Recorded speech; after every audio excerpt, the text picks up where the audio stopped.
Welcome to the Metabolic and Bariatric Surgery Program Informational Seminar here at Loma Linda University Health. My name is Keith Scharf. I'm the director of the program, and tonight we're going to talk a little bit about our bariatric surgery program. So what to expect today? Well, we're going to give a little bit of an overview of the program. There'll be some insurance requirements, the risks and benefits of obesity, the surgical options, the risks and benefits of surgery, and then there'll be some questions and answers. So your first question may be, do I qualify for bariatric surgery? Well, there are insurance company requirements. And the current requirements are, if you have a body mass index of 40 or more, you would qualify for bariatric surgery. If you have a body mass index, or what we say BMI, of 35 or more, and you have several medical problems or a medical problem that may be related to obesity, such as sleep apnea, high blood pressure, diabetes, or heart disease, then you would qualify for bariatric surgery. There will be more information on this later on in the seminar. So first, let's talk a little bit about obesity and the obesity epidemic. You may be asking yourself, what is obesity and what is a BMI? Well, a BMI is a body mass index. It's a basic way of telling us what our percent body fat is. If your BMI is 25 or more, you would be considered to be overweight. If your body mass index is 30 or more, you would be considered to be obese. Currently, close to 40% of the U.S. adult population is obese, with a body mass index of 30 or more. 78% of U.S. adults are considered to be either overweight and or obese. And the CDC projects that this is only going to worsen in the future. By 2030, the CDC is projecting over 40% of the population will suffer from obesity. Here you can see a map of the United States. And this was back in the 1980s, 1985 to be specific. And this is a recording of obesity rates in the United States. The CDC basically would call people at their house and ask them their insurance, their height, their weight, able to calculate their body mass index, and they will record this. And so you can see the white states, there's really no data. The light blue states carry a less than 10% obesity rate in that state. And a little bit of the darker blue states, about 10 to 14% of that population would be considered to be obese. Now we're going to go through the years, and you can see that in a generation, 1990 to 2000 to 2010, you see different colors. We see yellow, orange, and red. And you can see that correlates to the obesity rates increasing in each state. So now in 2010, a lot of the states are in the red color, or more than 30% of that state considered to be obese. This is our 2015 data. Yes, it is old, but you can see we now have a new color, purple, meaning that more than 35% of the population in that state is considered to be obese. Obesity is complex, and it defies our best efforts. I think the one thing to really truly understand during this seminar is that obesity itself is a chronic disease, much like diabetes or high blood pressure or heart disease. There is no cure, unfortunately. We know that 70% is genetic, and unfortunately, despite patients' best efforts with diet and exercise, it can be extremely hard for them to lose and maintain weight. And that really goes back to obesity being a chronic disease. And so we were set up as humans as hunter-gatherers. That's just how our body works. Nowadays, most of us, we don't hunt for our food, nor do we gather our food. Most of us live a sedentary lifestyle. You know, at work, we're sitting. When we get to work, we take a car, we take a bus, we take transportation. After a long day at work, we come back, we sit on the couch, and we eat. So there's really no energy expenditure. There's also a high abundance of calories that are out there. You really can't go a block without passing a fast food place, and you can easily pull in through a drive-through and get 2,000 calories, and you're really expending very little calories. So there's a big mismatch in that today of how many calories we're taking in versus how many calories we're burning. The effects of obesity. Well, obesity is definitely going to affect you from head to toe. You're carrying around a lot of excess body weight. If you think about it, if you put 50 pounds of rocks in a backpack and you carry it around for a day, it would be really no surprise that your back starts hurting, your joint starts hurting, you have less energy, and this is what's happening if you're overweight at this point. Depending on what your excess body weight is, you're carrying around a lot of excess rocks.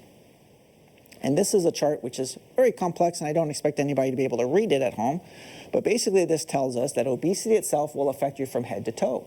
Whether you're talking about migraine headaches, high blood pressure, fatty liver disease, acid reflux, for women, polycystic ovarian syndrome, and infertility. And again, there's more than 40 medical conditions that are related to obesity, and it'll affect you from head to toe.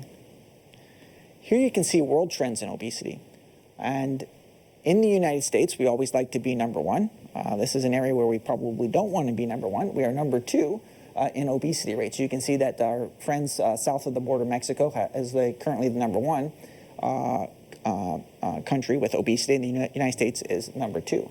But here you can see even in France and Finland, they're passing more than 15%, 20% obesity rates in that country.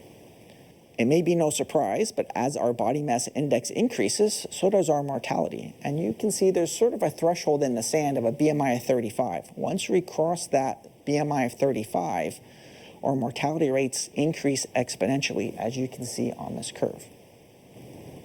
There have been a lot of studies around obesity and why is it a chronic disease, and this is just one such study. We have an appetite hormone, and that appetite hormone is called ghrelin. About 80% of it's produced in an area of the stomach. There are other areas that produce it as well, and there are receptors in our brain that tell us when we're hungry. Here you can see a natural peak of your appetite hormone during the morning time, the evening time, and the dinner time.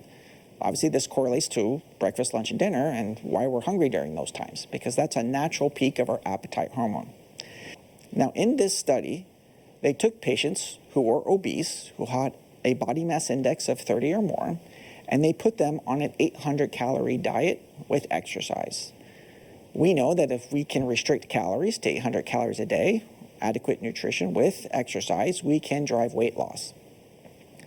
What they found during this weight loss period, during this medical weight loss period, is that the appetite hormone peaked above baseline. So you can see this is our baseline in white of our appetite hormone before weight loss. And you can see the black is the appetite hormone during the weight loss period and after weight loss. This goes to show the body's drive to try to put weight back on during any type of medical weight loss, whether it be diet with exercise. If you've tried diet and exercise at home, you may be curious as to why do you have these feelings of you're hungrier than you were before you started? Your desire to eat was more. Well, this is the physiologic reason why, because your body is producing more of your appetite hormone to try to drive the weight back on. Again, we were derived as hunter-gatherers, as humans. We have survived many famines and many feasts over the thousands of years that we have been on this planet. And if we did not have this built-in biology, we probably wouldn't be around. Now, this is an interesting part of the study where they took these patients, and these patients went on to bariatric surgery, in this case, a gastric bypass. And you can see the appetite hormone after a gastric bypass. It is almost undetectable. This goes to show one of the metabolic benefits of bariatric surgery, specifically with the gastric bypass and the sleeve gastrectomy, which we'll be touching on a little bit later on in the program. But it changes around the body's physiology to prevent the weight from coming back on. It is a very, very strong tool for the treatment of obesity, but not a cure. A comprehensive program is very important when dealing with obesity. Again, it's a chronic disease that doesn't have a cure. And so comprehensive programs are extremely important because it's going to involve more than just an hour or an hour and a half surgery or a one-night stay in the hospital. This is going to be changes and follow-up that's going to be needed for the rest of your life.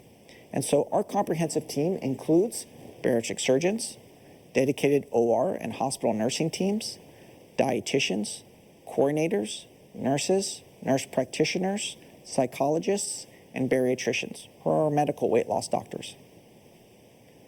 This is a picture of myself. I had a beard here. I don't have it now, in case you realized. But I'm a local kid. I grew up in San Diego. I actually trained at Loma Linda University for my general surgery residency. I went on to specialize in bariatric surgery at Stanford, and now I am back here at Loma Linda as the director of the program. I have several outstanding partners. There's Dr. Metabolic. He trained as well at Loma Linda University, and he did his advanced fellowship training at UCSD in San Diego, and is here with us as well. And Dr. Canopin, who trained in her general surgery program at Stanford University, and went on to do her advanced bariatric program training at the University of Texas at Houston. Dr. Peters is one of our bariatricians, who are our medical weight loss doctors, and a very important component of the team. We have nurse practitioners. PK, as we like to call her, is one of our nurse practitioners who's going to be helping you out during your weight loss journey. We have outstanding nurse coordinators, Daisy and Amelia, who are going to be coordinating your way through the program and will be able to answer a lot of your questions. And all programs, very, very important to have registered dietitians. We have several. This is Patricia Ford, one of our outstanding registered dietitians, who again will be helping you out from the educational component as well as long-term for success. What are those factors for success? Well, we obviously need a patient commitment. Again, obesity is a chronic disease, and the mindset going into this is that the lifestyle changes that you want to make have to be forever. We need family commitment. We need support commitment. Bariatric surgery is not an easy way out. There will be challenges, there will be ups and downs, just like in life. And so that family commitment and support is going to be very, very important. You'll obviously have the support of the program and the whole team that I just mentioned, but family support will be important as well. You have the physician commitment, you have the hospital commitment, you have our entire team commitment, and as together, we're going to work as a team for long-term success. Support groups. Again, support groups are very, very important, and as a comprehensive program here at Loma Linda University Health, we have an outstanding support group, and absolutely free. It's going to be very, very important because you may be the only person on your block who's had bariatric surgery. And support groups, you're going to be surrounded with patients who have had bariatric surgery, whether it be a sleeve or bypass or another procedure. They may be 2 years out, they may be 10 years out, they may be 20 years out. There will also be patients there who are interested in bariatric surgery and want to hear a little bit more. And so together as a support group, we can share ideas, we can share factors for long-term success, and these will be an important component, again, for long-term success. We're going to talk a little bit more about surgery and the surgical options. So there are 4 procedures that we offer here at Loma Linda University Health. We offer the intragastric balloon, the laparoscopic adjustable gastric band, or what we call the lap band, the sleeve gastrectomy, and the Roux-en-Y gastric bypass. First, we'll talk a little bit about the intragastric balloon. Now, just to get the cat out of the bag, it's a fairly newer procedure. It's been FDA approved within the past 3 to 4 years or so. And so currently, this is not covered by any insurance. And again, if there's questions further down the road, our nurse coordinators will be able to answer all of these about the different procedures, or myself. But this isn't currently covered by any insurance. This is a 5 to 10 minute procedure that's performed endoscopically. So if anybody's ever had an endoscopy or maybe a tube down the nose, it's a very similar procedure. Basically, medications are given to make you comfortable. We put a scope down the mouth into the stomach. There's a balloon that we place, and we inflate it. It takes about 5 to 10 minutes to perform. And the balloon is filled with saline, or what we call water. And then you're able to go home the same day. How does the balloon work as far as weight loss? Well, there's 2 mechanisms. One, it's space occupying. The balloon is filled with approximately 600 to 700 milliliters of water. Your stomach can accommodate around 1.5 to 2 liters, so it's about a quarter size. The main mechanism, though, for weight loss is something that we call delayed gastric emptying. The job of the stomach is to churn up food and push it along into the intestines, small intestines. It tries to do the same with the balloon, but it can't. It cannot empty the balloon from the stomach. And like anything else, it will eventually tire out. It's like using your hand to knock on a door. Well, eventually you're just going to get tired and you're going to stop doing that. And so what happens is, because the stomach kind of tires out and relaxes, when you eat, the food will stay in your stomach longer. You're going to have earlier feelings of fullness and longer feelings of fullness. And so if you're full for most of the time with eating less calories, you can then make also healthier lifestyle changes on what you're going to eat. And that's how patients lose weight. And the studies have shown us that patients who have the intragastric balloon can lose on average up to 3 times the weight with just diet and exercise alone. Currently, to be a candidate for the intragastric balloon, we do have to follow FDA guidelines, and your body mass index will need to be between 30 and 40 to be a candidate. And that's the intragastric balloon. And again, we'll be able to answer questions further down the line. This is the lap band. We don't do a lot of lap bands here at Loma Linda, and to be honest, we don't do a lot in the United States anymore, but we do offer it for select patients. The lap band is basically a band that's placed around your stomach. It's a purely what we call restrictive procedure. So when you eat, food gets held up at the top of the stomach, and again, you're going to feel full quicker and full longer. You'll be able to choose healthier food options. You'll be able to take in less calories, and that's how patients lose weight, along with the other lifestyle changes. The band is connected to a port that's underneath your skin, and we do have to access it from time to time because as you lose weight, just like a belt, we have to tighten up the belt to give you more feelings of restriction. On average, patients will lose around 45 to 49% of their excess body weight 2 years out after the lap band. What that means is whatever weight you are today, minus your ideal body weight, is what we consider to be your excess body weight. And that's the percentage of your excess body weight we would expect you to lose with the lap band. Next is the Roux-en-Y gastric bypass. This is the second most common procedure that's currently performed. This procedure, along with the lap band that I mentioned, is performed laparoscopically with several small incisions with a camera. With the Roux-en-Y gastric bypass, what we do is recreate a new small stomach from your old stomach. We're not actually removing any stomach. So we create a new small stomach here, and then we bring a loop of intestine up so when you eat, food travels down the red line. This procedure takes about an hour and a half to perform, and it's typically a one-night stay in the hospital, and patients are able to go home the next day. The mechanisms for weight loss are threefold. One, it is restrictive because your new stomach is going to be a lot smaller than your stomach before. So again, you'll feel full quicker and not be able to eat as much.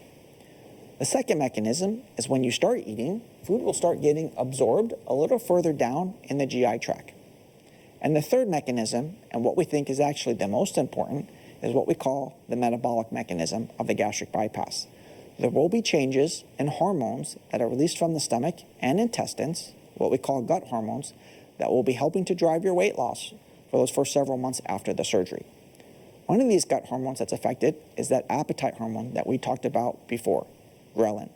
About 80% or so of the ghrelin, the appetite hormone, is produced in this area of the stomach where food is not touching anymore. And so it's not uncommon for patients to experience a hunger holiday because your appetite hormone will go down, as we saw in that study. So you may not have an appetite. Also, your smell and taste may change. Things that smell and taste good to you now may not after surgery, specifically the sweet and salty foods. And there will be changes in other gut hormones, which will be helping to drive your weight loss. On average, patients can expect to lose around 70 to 75% of their excess body weight 1 year after a gastric bypass. Now, because we are bypassing a portion of the small intestine here, it's going to be important that patients take vitamins for the rest of their life because we want to make sure all your supplements are optimal. And again, this is something that we'll have a further discussion on. And these are just some of the hormonal effects that we talked about for mechanisms for weight loss after a gastric bypass. The next operation is the sleeve gastrectomy. This is the sleeve gastrectomy here, sometimes referred to as the vertical sleeve gastrectomy. Again, this procedure is performed with several small incisions with a laparoscope called laparoscopic surgery. In this procedure, we focus solely on the stomach. We're going to staple and remove around 80 to 85% of the stomach. This procedure usually takes about 1 hour to perform, and it's typically a one-night stay in the hospital, and again, patients can go home the following day. The mechanisms for weight loss after sleeve gastrectomy is twofold. Again, it's what we call a restrictive procedure because we are removing a majority of the stomach. So again, patients will feel full quicker and stay full longer. The second mechanism, and similar to the gastric bypass, is the changes in the gut hormones. There will be changes in hormones released from the stomach and intestines, which will be helping to drive your weight loss, again, during those first several months after surgery. Again, your appetite hormone will be affected in this procedure. We are actually removing a portion of that stomach where that gut hormone is produced. And so again, patients may feel a hunger holiday. You may not have an appetite. Again, smell and taste can change. And again, some of these other gut hormones will be affected, which will be helping to drive your weight loss.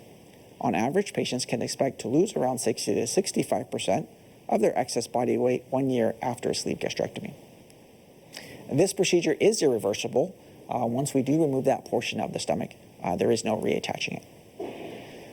Now, all surgeries can, yes, carry potential complications. Whether you have your gallbladder surgery, you have colon surgery, you have bariatric surgery. Anytime there's incisions anywhere in the body, there are always risks. So in this case, risks can include wound infections, bleeding. You could have potential leaks from staple lines, hernias, etc. But overall, bariatric surgery is very, very safe. The United States Government Agency for Healthcare Research and Quality, they look at all the clinical studies that have been published. And currently, the risk of death from bariatric surgery sits at about 0.1%. The overall likelihood of any major complications is closer to about 2.5%.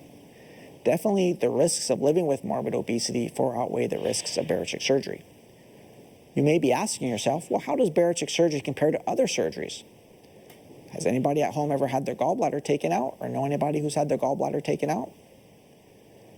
Do you know anybody who maybe has had a hip replacement? Well, you may be surprised to find, but your risk of dying from gallbladder surgery sits at about 0.4%. The risk of dying after a hip replacement is about 0.9%. And so you can see bariatric surgery is safer than either of those procedures. And that reason is several-fold. Well, first, all programs that perform bariatric surgery have to be accredited by a national body. And Loma Linda University holds the highest level of accreditation. Because at the end of the day, it doesn't really matter how many cases you're doing. You want to make sure that you're doing them safely and efficiently. And so again, Loma Linda University Health, we hold the highest level of accreditation.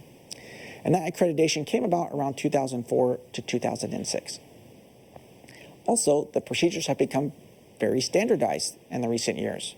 So whether you're getting a gastric bypass here at Loma Linda University Health, or you're getting a gastric bypass somewhere in Pennsylvania, the procedures have become very similar as far as being standardized. And that has led to good, successful outcomes and safety of it as well. We can see improvement and resolution of a lot of the medical problems that are related to obesity. Again, we said there's over 40 medical problems that can be related to obesity. And you can see here the percent improvement or resolution rates of those. And they vary from anywhere from the 70 to 90% range. I'm not sure if anybody who's listening to this has type 2 diabetes. But type 2 diabetes itself is a tough disease, similar to obesity. Type 2 diabetes will affect you from head to toe. Currently, close to about 30 million U.S. adults have type 2 diabetes. About 86 million U.S. adults, more than a third of the population, have prediabetes. Diabetes currently is the 7th leading cause of death in the United States, and obesity is a major independent risk factor for the development of type 2 diabetes. So if you're obese, if you don't have type 2 diabetes yet, unfortunately, you're at strong risk for developing it. And as we said, diabetes itself can affect you from head to toe, whether it's affecting your kidneys, amputations, heart disease, stroke, blindness, etc. The risk of death among people with diabetes is about twice that of a non-diabetic. And the cost for diabetes from the healthcare standpoint is about $174 billion a year, which includes direct and indirect costs, whether it be medications for the treatment of type 2 diabetes or in helping to treat what we call the sequelae of the type 2 diabetes, meaning people go on to renal failure, they need dialysis or a renal transplant. There's been a lot in the literature about type 2 diabetes and a potential cure with bariatric surgery. I don't like to use the word cure, I like to use the word remission, and we'll talk a little about why that is. But you can see in these studies here, these 4 studies, about 3,500 patients who were obese and had type 2 diabetes underwent a gastric bypass. And the remission rates range from about 82 to 98%. What we mean by remission is that these patients were able to achieve normal blood sugars, a normal hemoglobin A1C, and off all their diabetic medications. In the bottom study, this is what we call a meta-analysis of about 136 studies, which looked at about 22,000 patients who were obese, who had type 2 diabetes, who underwent a gastric bypass. And their diabetes resolved in about 84% of the time. This was a very interesting study looking at bariatric surgery versus what we call intensive medical therapy for obese patients with type 2 diabetes. There were 150 patients in this study. 50 patients underwent intensive medical therapy, meaning diet, exercise, and working with blood sugar doctor specialists called endocrinologists to help control and or resolve their diabetes.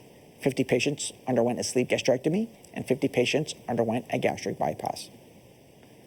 At the end of the year, what this study found was that those patients that underwent either a gastric bypass or a sleeve gastrectomy had a statistically higher resolution rate of their type 2 diabetes, about 40% more than just in the medically managed group. Now, this study is called a randomized controlled trial, and what that means is that's the highest level of evidence that we can obtain in the medical literature. We have over 7 randomized controlled trials now looking at bariatric surgery versus just medical therapy for obese patients with type 2 diabetes. And in all of these studies, bariatric surgery has won hands down, not only in the improvement and resolution rates of their type 2 diabetes, but improvement in their quality of life, as well as improvement and resolution of other medical problems that these patients may carry, like sleep apnea or high cholesterol or fatty liver disease. The studies have shown that bariatric surgery can increase a patient's lifespan. Patients may improve their life expectancy by 89%. The risk of premature death is reduced by 30 to 40%. The risk of death from diabetes is down 92%. Dying from cancer down by 60%, and the risk of dying from heart disease down by 56% after bariatric surgery. Now, how about the long-term effectiveness of bariatric surgery? Well, we've talked a little bit about this. Again, patients may lose anywhere between 30 to 50% of their excess body weight at 6 months, and anywhere between 60 to 75, 77% at the year mark. Again, just kind of depends on the surgery that's chosen and how successful we are after surgery in making those lifestyle changes. This was an interesting study, and this was published up at Stanford. What we saw in this study was not only did patients lose weight, but the family members lost weight as well, and this was called the halo effect. And so, as a family unit, even though one family person maybe have had the bariatric surgery, the significant loved one, the children, they all lost weight. And the study showed that as a family, energy expenditure increased, so the family's more active, they ate healthier, they watched less TV, and as a support group, everybody became successful.